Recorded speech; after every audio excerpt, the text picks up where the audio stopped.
Hi, boys and girls. It's Mrs. Christian, and I am coming to you to read a little book called Dragon Post. I don't know if any of you have read this book before, but it's about a little boy, and he finds a dragon in his basement.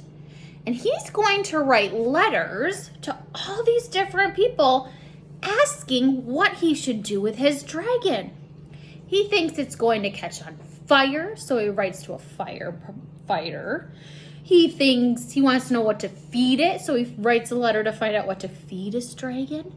And then eventually, his dragon disappears. So let's get started on Dragon Post. Oh, take a look at that. One day, I found a dragon. So look, there's the little boy. He's going into the basement.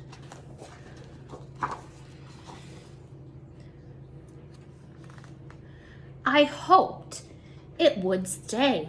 I'd always wanted a dragon, but this little dragon looked like it might set fire to the house. So I did the obvious thing. I wrote a letter to the fire brigade. They would know what to do.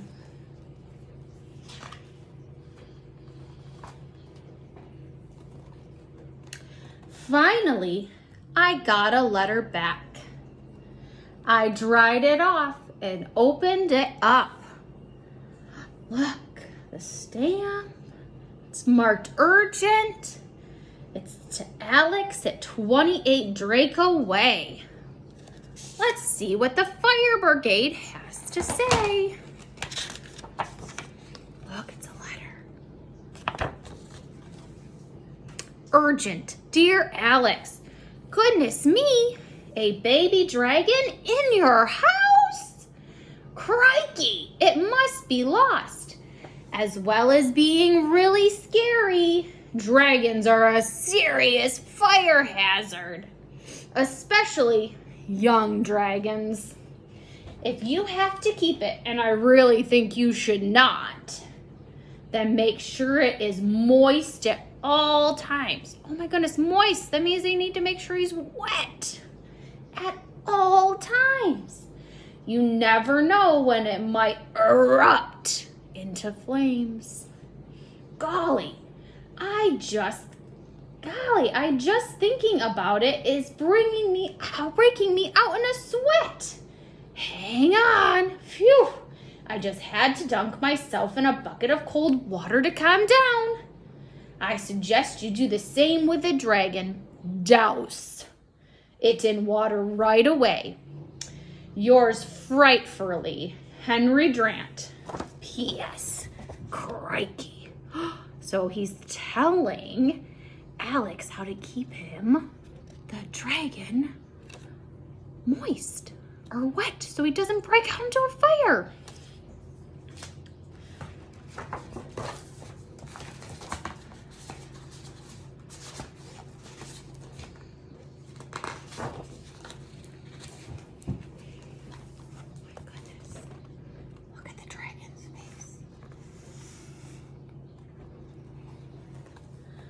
So I did as I was told.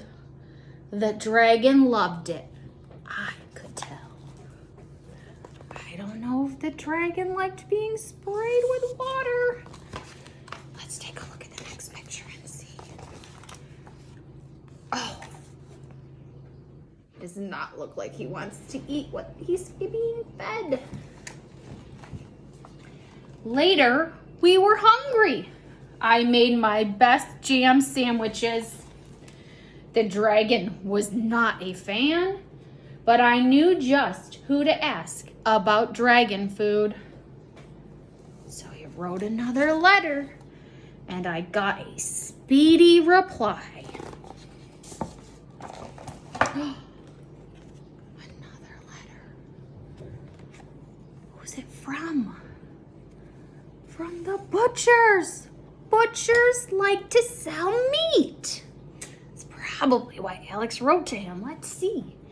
Dear Alex, your dragon sounds delicious. I bet it would taste marvelous with potatoes, peas, and carrots. I think the butcher wants to eat the dragon. What do you think? I'm not surprised your dragon didn't like the jam sandwiches. Dragons eat meat. Lots of meat. Because your dragon is so young, it will still have a lot of growing to do. So you should fatten it up with some juicy meat. Please find our latest meaty offers on the back of this letter. I wonder if I could eat meat your dragon at your earliest convenience. Perhaps I could have your dragon over for dinner. That tells me this butcher might want to eat Alex's dragon. I suppose you could come too, if you have to. My tummy is already rumbling. Look forward to meeting your dragon. All the very best, Mr. Angus Teak. What do we think Alex is going to do? That day, the dragon ate 23 steaks, 10 hams, and a half of my umbrella. He must have ate the umbrella because he was feeding the dragon with it. His thank you roars were very loud. Oh, look, someone's handing the boy a letter. Maybe a bit too loud? Oh no, what does the letter say? I opened the letter very carefully.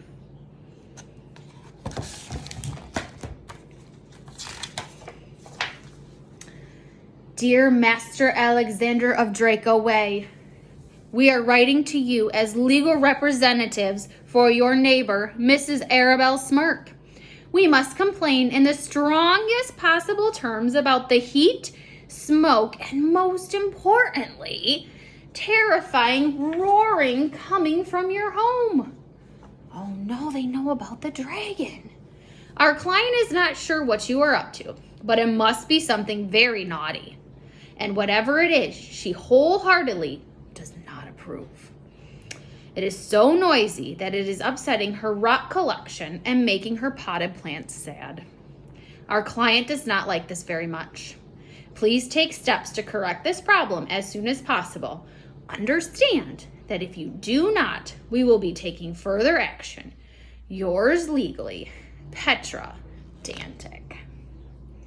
Oh no, sounds like they might want to have to get rid of the dragon.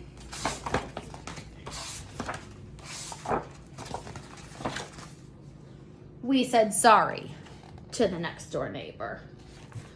Oh, they made her a cake. She looks scared. And my dragon tried to be quiet. But it's hard when you're growing so big in such a little house. Look how little she was. She's getting bigger and bigger. We needed professional help.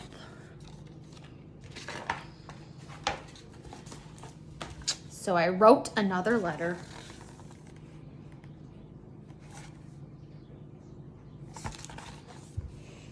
The reply arrived just in time. I think this dragon's getting too big to live in Alex's basement. Here's my letter. Dear Alex, thank you very much for your letter. How exciting to have such a rare and endangered species living with you. Everyone here at World Animal Welfare is very jealous. We hope that your home is large enough to accommodate this young dragon. Dragons can grow very big, very quickly, indeed. We recommend a large property, perhaps a castle. It is important that your dragon has enough room to move around freely.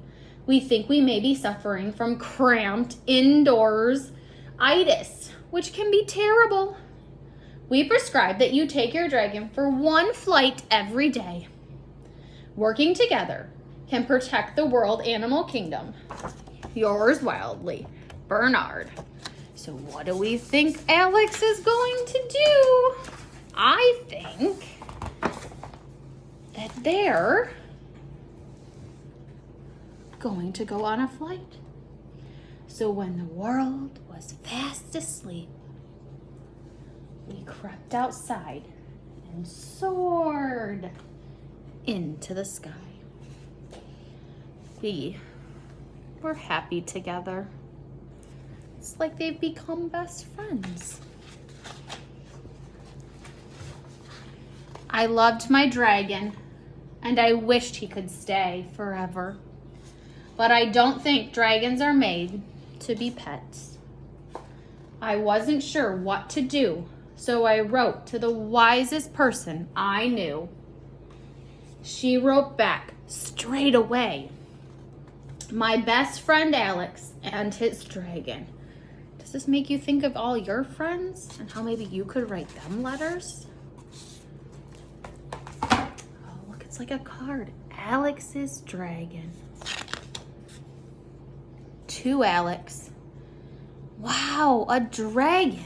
Look at that beautiful picture. All the details. That is so exciting. He needs the best. Dragons are my favorite after unicorns. Oh dear, it does sound like your dragon is very big and your house is only normal sized. He really can't live with you forever. He needs to find his own place with plenty of room to flap around. If I was a dragon, I would want to be free.